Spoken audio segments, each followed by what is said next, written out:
The grocery receipt was still in my coat pocket when I found the unopened condoms tucked behind my travel shampoo, and I stayed quiet so long my throat started to burn. I just stared at them, blinking like my eyes could change what they were. I did not yell. I did not cry. I did not even breathe right. I only listened to the refrigerator hum and wondered calmly how many lies could fit inside one small zippered bag. My name is Lorelai. I am 28 years old, and I work as a dental assistant, or I did, before the office cut hours and called it temporary. I live in a small apartment that always smells faintly like laundry detergent and old coffee. My boyfriend Knox is 31. He has one of those faces that looks honest even when he is being lazy. We had been scraping by together, splitting groceries, splitting rent, splitting the last inch of patience. It was not romantic exactly. It was survival with matching toothbrushes. The trip was his idea at first. He called it a reset. His hometown was a few hours away, and he said his mom missed him, and we could save money if he stayed there for a while. He promised he would come back lighter, more motivated, more grateful. He left on a cold morning, kissed my forehead like I was already asleep, and rolled his suitcase out the door. I watched from the window as his rideshare pulled away. I remember thinking I should feel something bigger than this, but I only felt tired. He came back a little over a week ago, and the first thing I noticed was his mood. Not happy, not sad, just distant. Like his body was in the room, but his mind was still sitting somewhere else, staring out a different window. He tried to disguise it with sweetness. He brought me a small bag of hometown candy, the kind sold near gas station registers. He hugged me too long. He told me we should consider him going back again because groceries were cheaper there, and his mom was always cooking, and it would help us both. It sounded almost responsible, but something in his voice was off, like he had rehearsed the sentence in the car. That night, I went to put away his toiletries.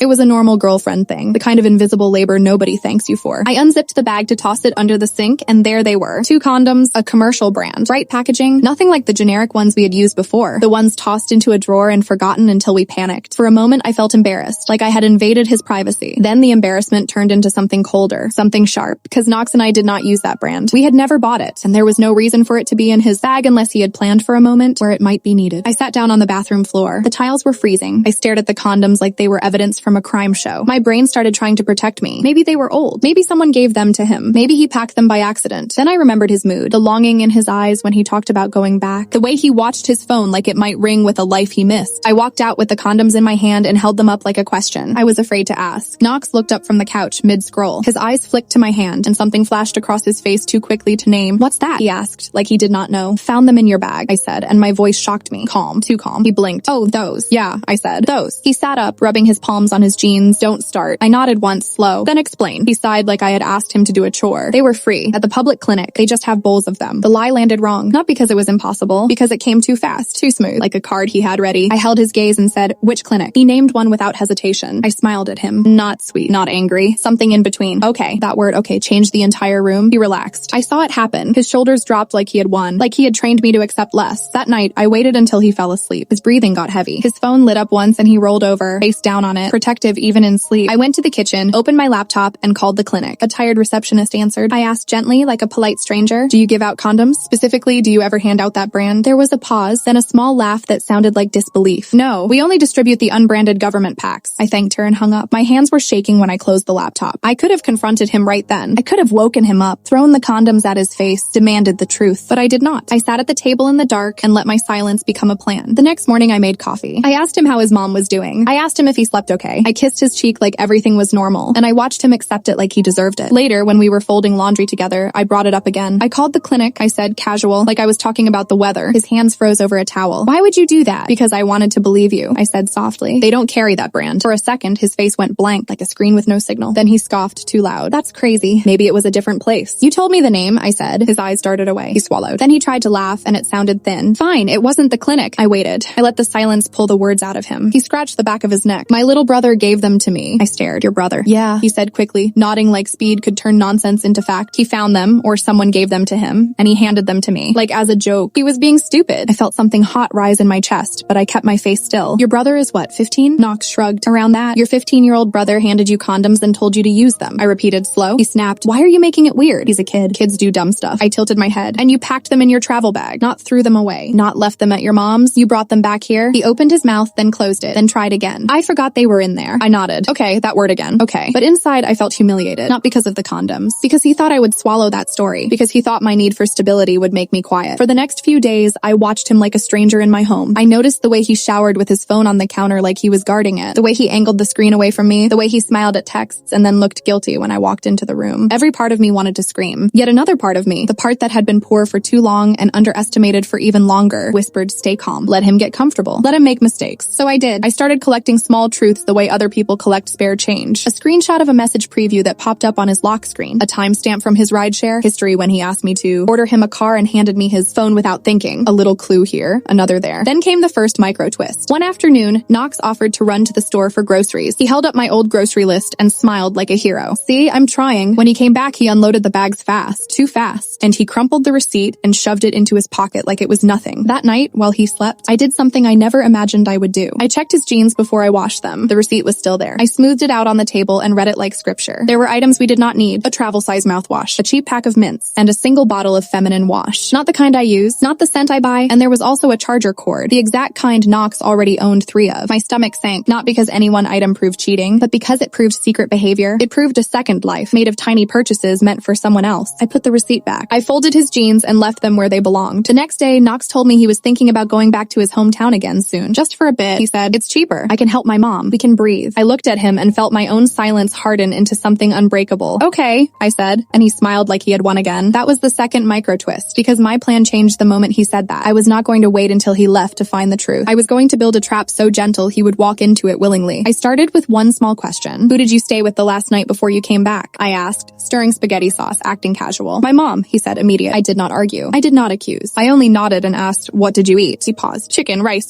stuff." I hummed. Sounds nice. But later, when he was outside taking a call, I searched his social media on my own phone. Not his. Mine. Public information. I found a photo posted by his cousin. A group picture from that same night. Everyone smiling around a table. Knox was in the background, half-cropped. And beside him, a woman I did not recognize had her hand on his shoulder, possessive and familiar, like she belonged there. The caption was simple. "Good to have everyone home again." I stared at that picture until my eyes ached. I did not confront him. Instead, I saved it, quietly, like a blade tucked into my sleeve. 4 nights later, we were lying in bed. Knox was half asleep, scrolling on his phone with the brightness low. He rolled over and kissed my shoulder. "You've been kind of distant," he murmured, like he was accusing me of what he caused. I swallowed my anger. "I'm just stressed," he sighed. "Don't be. We're fine." The audacity of that word made my chest hurt. He set his phone on the nightstand and went to the bathroom. And that is when the third micro twist happened, because his phone lit up while he was gone. And the notification showed just enough. A message preview, a heart, a name that was not mine. I did not open it. I did not need to. The preview was its own confession. I took my own phone, opened the camera, and snapped a photo of his screen with the timestamp visible. Then I put his phone back exactly how it was, like nothing had happened. When he came back, he slid into bed and wrapped an arm around me. His skin felt normal, warm, human. And that made it worse, because betrayal always comes wearing the face you trusted. He fell asleep fast. I lay there staring at the ceiling, listening to his breathing, feeling like I was trapped inside a story where I knew the ending but still had to live through every page. By the end of that week, I had enough proof to start making choices. I could leave quietly, take my things, block him, disappear. But there was one fear lodged deep in my ribs, a fear I did not want to say out loud, because condoms in his bag did not mean he used them. And Knox had been unusually affectionate since returning, suddenly touchy, suddenly interested, like he was trying to erase guilt with intimacy, or like he was trying to anchor me down before he disappeared again. I started tracking my own cycle like it was a countdown. I acted sweet, I cooked, I laughed at his jokes. I let him believe I was forgiving him. I let him believe his lies worked. And he got cocky. He started leaving his phone face up. He started taking longer showers. He started planning that next trip out loud, telling me details like I was included. Then one afternoon, he asked me to help him print something. "My email is acting weird," he said, handing me his laptop like it was nothing. "Can you just pull up that document?" My heart pounded as I opened the browser. He hovered behind me for a second, then wandered toward the kitchen, trusting me. I did not dig through his folders. I did not search his inbox. I did not do anything dramatic. I only clicked the downloads tab because it was already open. And there it was, a recently downloaded PDF with a name that made my hands go cold. It was a lease application. 2 names were on it, his and hers, not mine. I heard him in the kitchen humming like a man with no consequences, like a man already packing his life into a new place. My mouth went dry. My ears rang. I scrolled slowly, reading every line. Their planned move and date was soon. Very soon. I closed the laptop the second I heard his footsteps. Knox leaned over my shoulder. "Did you find it?" I turned and smiled so softly it probably looked like love. "Yeah," I said. "I found it." He grinned, clueless. "Told you. You're better at that stuff." I printed his document. I handed it to him. I watched him walk away, and I kept my face calm while my brain screamed, because now I knew he was not just cheating, he was replacing me. That night, he announced he was going to step out to meet a friend. "Just a quick drink," he said, already grabbing his jacket. I nodded. "Okay." He paused like he expected a fight. When I did not give him one, he kissed my forehead and left, satisfied. The moment the door shut, I opened my phone and looked at the photo I had taken of his notification. I looked at the lease application name in my memory. I looked at the cousin's photo. Then I opened a new note and started writing a list. Not of feelings, not of questions. Actions. Because the revenge I wanted was not loud. I did not want to scream. I did not want to beg. I wanted him to walk out thinking he was in control, and then realize he had been holding a door that no longer opened. I was halfway through that list when my phone buzzed. A text from an unknown number. It was a photo. 2 condoms on a nightstand, the exact same commercial brand, and beside them, in the corner of the frame, was Knox's watch, the one I bought him for our anniversary. Under the photo, one line of text sat like a knife. He told me you were just his roommate now. Quick real-life pause. When I am editing these late at night, I get tired, and your comments are what keep me going. Hit like, subscribe, and tell me your city, state, or country. All right, now let me take you back, because the most terrifying part is I had already met the person who sent that message, and I just did not know it yet. My fingers hovered over the screen for a full minute, and I could feel my pulse in my fingertips. I wanted to throw my phone across the room. I wanted to run to the bathroom and get sick. Instead, I forced my breathing to slow down, like I was trying to lower a fever with willpower. I typed back one sentence. Who is this? The reply came so fast it felt like the person was staring at my typing bubble. I am not trying to hurt you. I did not know about you. Not really. I stared at that, and something in my chest cracked open. Not sympathy, not yet. Just the sick confirmation that there was a whole other conversation happening somewhere that I was never invited to. I wrote, "Where did you get my number?" A pause. Then, "Your number is saved under your name in his phone. I took a picture when he was asleep." I am sorry. My stomach turned, but my mind stayed weirdly clear. That meant she had been close enough to him to touch his phone, to scroll, to search. That meant this was not a random mistake. This was routine. I set my phone down and stood up in the dark living room. The apartment felt different now, like I was renting space inside someone else's lie. I walked to the kitchen, turned on the sink, and let the water run so the sound could cover the shaking in my breath. Knox was still out. I checked the clock on the microwave, then stopped myself because I did not want to get obsessed with minutes. Time was going to move whether I stared at it or not. I picked my phone back up. "What do you want?" I typed. Another pause, longer. "I want you to know what he is doing, and I want you to tell me if you are leaving him, because if you are not, I need to protect myself." Protect herself. The words hit me like a slap, as if I had been the danger. I swallowed, feeling my throat tighten. Then I typed, "I need proof, more than a photo." She sent 3 more pictures. One of a restaurant table with 2 drinks and a receipt. One of Knox's hand on her knee. One of a mirror selfie where his face was half turned away. But the watch was there again, shining like a trophy. I stared until my eyes stung. Then I realized something that made my breath catch. The restaurant in the background was familiar. Not from my life. From the stories Knox told when he got back. He had mentioned that exact place in a casual way, like it was just hometown nostalgia. He had said he went there with his cousin for a quick meal. He said cousin, but the photos said otherwise. I typed, "When was this?" She answered, "Last week. The night before he drove back to you." My hands went cold. I leaned against the counter, trying to keep my knees from giving out. My mind flashed to him walking through our door with candy and a long hug. His mouth had touched my forehead, while he still smelled like someone else's perfume and someone else's night. I almost cried then. Not loud, just 2 hot tears that surprised me. I wiped them away immediately. I would not let him take that from me too. I typed, "What is your name?" She hesitated this time, like names were dangerous. "My name is Waverly." The moment I read it, my stomach dipped again, because I had heard that name before, not from Knox directly. From a voice message that played once in the car when his phone connected to the speakers by accident. The message had been quick, cheerful, and too familiar. "Hey, it is me. Call me when you can." Knox had fumbled to shut it off, laughing like it was nothing. He said it was his cousin's friend, someone from high school who was dramatic about everything. I remembered the way he avoided my eyes when he said it. I typed, "Have we met?" Her reply came slowly, piece by piece, like she was choosing each word with trembling hands. "I think so. I saw you once. At the gas station near your place? He was in the car with me. He told me we were picking up his sister. You walked out with snacks and you smiled at him. I thought you were family." My skin prickled. The gas station. I remembered that day. I remembered standing in line, balancing a bag of chips and a cheap drink. I remembered looking out the glass doors and seeing Knox in a car I did not recognize. I remembered waving because I was happy to see him, and he looked startled for half a second before he waved back. I had walked outside and he had said, "Oh hey, I ran into an old friend. We were just catching up." The woman in the driver's seat had looked straight ahead like she did not want to see me. I had been polite anyway. I had smiled. I had made a light joke about him disappearing. He had laughed too loudly, then rushed me into the store like he needed to move the scene along. That woman had been her. I texted, "Why are you telling me now?" Waverly answered, "Because he told me you are unstable, that you get jealous and make things up. He said you two are basically done. But tonight he left my place and went to you. He kissed me before he left. He promised I would not have to deal with you much longer. Then I saw your name in his phone, and I realized I was being played too. Unstable, jealous, making things up." I stared at the words until my vision blurred. He was poisoning the ground in advance so nobody would believe me. He was building his own defense while still holding my hand at home. My chest tightened with a new kind of anger. Not hot, clean, focused. I typed, "I am not going to scream at you. I need the truth." "Are you pregnant?" Waverly replied instantly. "No." I took a test. "I am not pregnant." A wave of relief hit me so hard I had to sit down. Relief and then guilt for feeling relief, because my fear was still there, just pointed at a different target. I typed, "Did he use condoms with you?" She answered, "Sometimes. He said he had to be careful because you two still sleep together and he did not want you to notice anything." I closed my eyes. He had been careful. Not because he respected me, because he wanted to keep 2 lives running smoothly. I typed, "I need you to send me one thing with his face clearly visible. Something I can show without anyone calling me crazy." There was a long pause. Then, "Okay, give me a minute." While I waited, I moved through the apartment like I was in a dream. I picked up a mug, set it down, then picked it up again. I wiped a clean counter. I checked the front door lock twice. My body needed tasks to keep from shaking itself apart. Then my phone buzzed. A video. I pressed play with my thumb trembling. The clip was short. Knox was sitting on a couch in a dim room laughing at something off camera. Waverly's voice was heard, teasing him, asking him to say her name. He rolled his eyes, smiling. "Waverly," he said, like it tasted good. Then she asked, "Tell me you're not going back to her." Knox leaned closer to the camera and his face was clear in the light. He looked confident, comfortable. He said, "I'm only going back to keep the peace. She's not my future." sure you are. The video ended. I sat there frozen, phone in my hand, breathing shallow. There it was. Not suspicion. Not condoms. Not weird receipts. A direct sentence, clean and cruel. I saved the video in a hidden folder. Then I backed it up to my email. Then I sent it to a separate account I made years ago when I had a stalker at work. I did not trust anything living in only one place. The front door clicked open a little later. Knox walked in with that loose, satisfied energy he got when he thought he was charming the world. He smelled like beer and cold air. He smiled at me like nothing was wrong. Hey, he said, shrugging off his jacket. You still up? I looked at him and felt something almost surreal, like I was watching an actor perform lines in a play I had already read. Yeah, I said softly. Couldn't sleep. He came close, kissed my temple, and for a second I had to fight the urge to flinch. His lips felt like a stamp of ownership he had no right to press. You okay? He asked. I forced a small smile. Just worried about money. His face softened like he loved being needed. We'll figure it out. We again. I nodded. Yeah, we will. He went to shower. I heard the water turn on. I heard him humming, the same careless hum he had used earlier in the kitchen. I walked to the bedroom and sat on the edge of the bed, hands clasped tight in my lap. My mind ran through every option. Scream and throw him out now. That would feel good for 5 minutes, and then I would be stuck with the mess, the excuses, the way he would spin it into a story about my instability. Leave quietly. That would be clean, but it would also let him walk away thinking he was a master of the game, or do what I had been doing all along. Stay calm, make him overconfident, and take away the things he used to control me. I chose the third. The next morning, I acted normal. I made eggs. I asked him about his mom. I laughed when he tried to be funny. I kept my voice gentle enough that he stopped watching my face for cracks. Then, while he scrolled on his phone at the table, I said, I've been thinking about something. He barely looked up. Yeah? If you go back to your hometown again, I said, we should probably make things official, like a plan, because I can't keep living month to month wondering what we're doing. He finally looked up, interest flickering. What do you mean? I set down my fork and folded my hands neatly, like I was talking to a landlord, not a boyfriend. I mean, if you're going to be gone a lot, maybe we should change the lease. Put it just in my name. It would make it easier for budgeting. Your credit is kind of messy, and you know my landlord likes stability. Knox's eyes narrowed for a fraction of a second, then he smoothed his expression. My credit isn't messy. I tilted my head. It's not perfect. Mine's better. That's all. He leaned back, considering. He loved anything that made him feel taken care of, and he also loved the idea of escaping responsibility. So you'd cover it? He asked. I already do, I said softly, like it was a joke. But yes, if it's in my name, you won't have to stress. He smiled, relief breaking through. That actually makes sense. I nodded like I was grateful for his approval. We can go to the office this week, just to ask what the process is. He reached for my hand and squeezed. You're really trying. I appreciate that. I let him squeeze my hand, and I stared at our fingers linked together, thinking about how easy it was for him to accept my kindness while he planned to replace me. That afternoon, I went alone to the leasing office under the excuse of picking up package mail. The manager, a woman with kind eyes and sharp boundaries, greeted me and asked how things were going. I smiled politely. I had a question about the lease. If my partner decides to move out, what do I need to do to remove him? The manager's expression turned professional. We'd need a written notice and his signature, unless there's a restraining order or documented abandonment. I nodded slowly as if I was only curious. And if he's going to be out of town for a while, can I bring the paperwork to him for signature? Yes, she said. As long as the signature matches his identification on file. We can also email him a form to sign digitally. I thanked her. My hands were calm on the counter. Inside, my heart was pounding, because I did not need him to sign it out of guilt. I needed him to sign it out of confidence. That night, Knox told me he wanted to visit his mom again soon. Just for a little while, he said, watching me closely. I smiled. Of course, family matters. His shoulders relaxed. He did not even try to hide his satisfaction. In bed, he wrapped an arm around me and whispered, "You're being really understanding lately." I kept my voice soft. I'm tired of fighting. He kissed my shoulder, and I stared into the dark, listening to him breathe like a man who thought he was safe. The next morning, I texted Waverly. He's trying to go back soon. If he tells you anything about moving, I need you to play along. She replied, what are you doing? I typed, I'm not exposing him. I'm removing myself from his story so he can't use me as an excuse anymore. There was a pause then. Okay, tell me what you need. I sat at the kitchen table with my coffee. The grocery receipt still in my coat pocket like a reminder of how this all started. My fear had not disappeared, but it had shape now. A plan, a direction. Knox walked in, yawning, and said, babe, can you order my rideshare later? My app is glitching again. I looked up at him and I smiled, gentle and agreeable. Sure, I said. Just hand me your phone when you're ready. And he did without hesitation, because he still thought I was the quiet one. He held his phone out like it was nothing. Like trust was a tool he could hand over and take back whenever it benefited him. Thanks, I said. And I took it with both hands, careful, like I was holding a glass that could shatter if I breathed too hard. Knox went to the closet to dig out his jacket, already talking over his shoulder. Pick the cheapest option. I don't care if it takes longer. Okay, I said, soft and obedient. My thumb hovered over his screen. The rideshare app was right there, but so was everything else. Messages, email, photos, his whole second life sitting behind a passcode he forgot to hide from the woman he was replacing. I did not dig wildly. I did not scroll like a jealous stereotype. I moved like someone filing paperwork. First, I opened his email and searched one word, lease. The same application popped up, the same names, his and Waverly's. I clicked the thread. There were follow-up emails, neatly organized, with questions about move-in fees, proof of income, and a requested cosigner because neither of them had stable work right now. And then I saw it. A message from Knox written like he was a responsible adult. My current roommate will be out by then. No issues. Roommate. He had reduced me to a convenience, a placeholder he could step over. My throat tightened, but I kept kept my face smooth. I forwarded the entire email chain to myself. I took screenshots of the page showing his sentence. I saved them. Then I deleted the sent items from his outbox because I did not want him to get suspicious before the door was ready to close. Then I searched another word, utilities. There it was. An email confirmation for an address change request. Not our address, their new address. He had already prepared to move his life while I was still making coffee in the same mug every morning. I heard him in the closet, humming, comfortable, like he had never hurt anyone in his life. I turned off the screen and opened the rideshare app like I had done nothing. You ready? I called out. Yeah, he said, stepping into the living room. I ordered the ride. I handed his phone back, smiling gently. He kissed my forehead. See? I knew you'd handle it. I watched him walk out the door, and I stood very still after it shut, letting the silence settle around me like a blanket. Then I moved. I called the leasing office first. The manager answered, and I kept my tone calm and professional, like I was scheduling a dentist appointment. Hi, I said. I was in yesterday asking about lease changes. Yes, she said. I remember you. I need the paperwork to remove my partner, I said. We talked last night, and he's agreed. He's leaving town again soon, and he wants everything clean. There was a pause, then the manager's voice softened. Okay, I can email the digital form. He'll need to sign it. Perfect, I said. Send it to me, and I'll have him sign when he gets back. He gets overwhelmed with paperwork. I can also send it directly to him, she offered. No, I said quickly, then corrected myself with a small laugh. Sorry, he's weird about emails. He loses things. It's easier if I guide him. All right, she said. I'll send it. When the email arrived, I printed it immediately. I placed it in a plain folder like it was harmless. Then I called the electric company. I asked what was needed to transfer the account into my name only. I called the internet provider and removed his email from the account settings. I changed every password I could without triggering alerts. I canceled the shared grocery delivery login he used. I froze the little benefits he had been quietly enjoying while contributing almost nothing. I did not do it out of spite. I did it because I knew Knox. The moment he realized I was serious, he would try to punish me with inconvenience. He would try to keep a foot in my life through bills and passwords and access. He would call it a misunderstanding while draining me in tiny ways. So I removed his access first. Then I did the hardest thing. I went to the bathroom and sat on the edge of the tub, staring at the pregnancy tests I had bought days ago and hidden behind towels like a secret I hated having. My hands shook as I opened the box. I took the test. I waited. I listened to my own breathing. Negative. A sob escaped me before I could stop it. Not loud, not dramatic, just one broken sound that fell out of my chest like it had been trapped there for weeks. I wiped my face with my sleeve. I stared at my reflection in the mirror. My eyes looked older. My mouth looked tighter, but there was something else too. Clarity. I texted Waverly one line. I'm not pregnant. I'm ending it clean. She replied almost immediately. I'm sorry. He told me you were going to trap him. Of course he did. I asked, does he know you messaged me? No, she wrote. He thinks I'm asleep. He just left. He said he's going to you to keep you calm. I stared at that message and felt my stomach twist. Not from pain this time, but from disgust. Keep me calm. Like I was an animal he fed lies to, so I would not bite. I wrote, if he calls you tonight, answer. Be sweet. Tell him you can't wait to move in. Let him get excited. A pause. Then, okay, but why? I typed because the louder he dreams, the harder he falls. Knox came back later smelling like cheap air freshener and cold car seats. He dropped his jacket on the chair and sighed like the world had exhausted him. Long ride? He said. I walked up to him, touched his arm lightly, and smiled. I'm sorry. Come sit. I made food. His face softened with relief. He wanted a woman who would feed him while he betrayed her. He wanted comfort without accountability. He ate like nothing was wrong. He talked about his mom's cooking. He talked about how we'd be fine once things stabilized. He talked about going back again soon, maybe even staying longer. I nodded at all the right times. I listened like a partner. Inside, I felt like I was watching him from far away. After dinner, I brought out the folder. Hey, I said casual. I did something responsible today. He raised an eyebrow. Yeah? I talked to the leasing office, I said. They said if you're going to be away a lot, it's easier if the lease is just in my name. That way, if you decide to stay with your mom for a while, you won't be tied to this place. Less stress for you. He leaned back, suspicious for a heartbeat. Why would you do that? I shrugged lightly. Because I care about us. And because you hate paperwork. He smiled at that, relaxing. True. I just need your signature, I said, flipping the paper to the line like a teacher pointing at homework. This doesn't hurt you. It protects you. If anything happens, you're not responsible for the lease. That was the trick. I framed it as freedom for him. Knox loved freedom more than he loved honesty. He took the pen. So if I go back, it's all on you? I smiled softly. Yeah, I'm choosing stability. He laughed, almost affectionate. You've been really mature lately. I kept my face calm. I'm trying. He signed, just like that. A careless scribble. A man signing himself out of a home he thought he could return to whenever he wanted. I took the paper and slid it back into the folder. Thank you, I said. He stood up, stretching. I'm gonna shower. While he was in the bathroom, I scanned the signed form and emailed it to the manager. Then I folded the original back into the folder and placed it in my bag like it was just another adult responsibility. Knox came to bed later. Wet hair, relaxed body, completely unaware. He reached for me, trying to pull me close, and I let him, because I needed him to stay calm for just a little longer. In the morning, I waited for him to leave for a job interview he had been half pretending to prepare for. He wore a clean shirt, looked at himself in the mirror like he was convincing his own reflection, and kissed me goodbye. Wish me luck, he said. Good luck, I replied, gentle. The moment the door shut, I called a friend with a pickup truck. I did not explain details. I only said I needed help moving someone's things out quickly. We worked fast. Knox's clothes into boxes, Knox's shoes into bags, Knox's toiletries into a cardboard bin, his gaming headset, his chargers, every little object that had shared space with my life. I did not destroy anything. I did not throw anything away. I handled it all carefully, like evidence. When we finished, the apartment looked lighter, like it could breathe again. I drove his things to a small storage unit and paid for 1 month using money I had saved from skipping takeout and walking instead of ride shares. I left the key in an envelope with his name on it. Then I did the final step. I posted one simple message in the group chat with his family that I had been added to months ago when he said he wanted me to feel included. I had never really used it. Mostly I watched his mom send photos of food and his relatives argue over holidays. My message was polite, short, factual. Hi everyone, Knox has moved out. If anyone needs to reach him, please contact him directly. I won't be a point of contact anymore. No anger, no insults, just a clean door closing. I muted the chat. When Knox came back that afternoon, he tried his key. It did not work. I had already asked the manager for a rekey, explaining quietly that my partner moved out and I needed security. She did not ask for drama. She only asked for confirmation. I stood behind the door without opening it, listening to him rattle the knob, then knock. Babe, he called, voice changing quickly. What is this? I opened the door just enough to stand in the frame, calm, collected. His eyes flicked over my face, searching for weakness. Why can't I get in? I held out the envelope with the storage key. Your things are safe. You can pick them up whenever. His mouth fell open. What are you doing? I kept my tone even. You moved out. I didn't move out. He snapped, then tried softer. I was just at an interview. Why are you acting crazy? Crazy. There it was. The word he planted everywhere. I pulled out my phone. I did not wave it. I did not shove it in his face. I only tapped play, letting the sound drift out into the hallway like something that belonged to the building now, not just to me. I'm only going back to keep the peace. She's not my future. You are. Knox's face drained of color. His mouth opened, but no sound came out. He looked like a man watching his own mask slide off in slow motion. He swallowed hard. Who sent you that? I smiled faintly. The person you told I was just your roommate. His eyes widened, panic breaking through. I can explain. I nodded once. I'm sure you can. He stepped forward, reaching for the door. Lorelai, don't do this. I did not move. You already did it. You just thought I wouldn't notice. His voice rose. Where am I supposed to go? I looked at him, and for the first time in months, I felt nothing but peace. Home, I said softly. The one you applied for. He stared at me, shaking, then tried one last angle. At least let me get my mail. My stuff, my accounts. I already removed your name from everything, I said. The lease, too. You signed it. He froze. What? I watched it hit him. The memory of the pen, the paper, his own confident scribble. He stumbled back a step. You tricked me. I tilted my head. You taught me. He stood there in the hallway, breathing hard, cornered by truth instead of accusations. For a moment, he looked like he might explode, but then his phone buzzed. He glanced down and his face shifted, guilty and eager at the same time. I did not need to see the screen to know it was her. That was the small final twist, because I realized something in that second that made my chest feel light. He was not losing a girlfriend. He was losing the safety net that made cheating easy. I stepped back and closed the door slowly, gently, like I was putting a fragile thing back on a shelf. The last thing I saw was Knox standing alone, staring at a locked door, holding a phone that was already pulling him toward his next lie. And I finally understood the simplest truth of all, the one that felt like a clean final breath. He did not come home from that trip with condoms. He came home with an exit plan, and I signed him out before he could sign me away.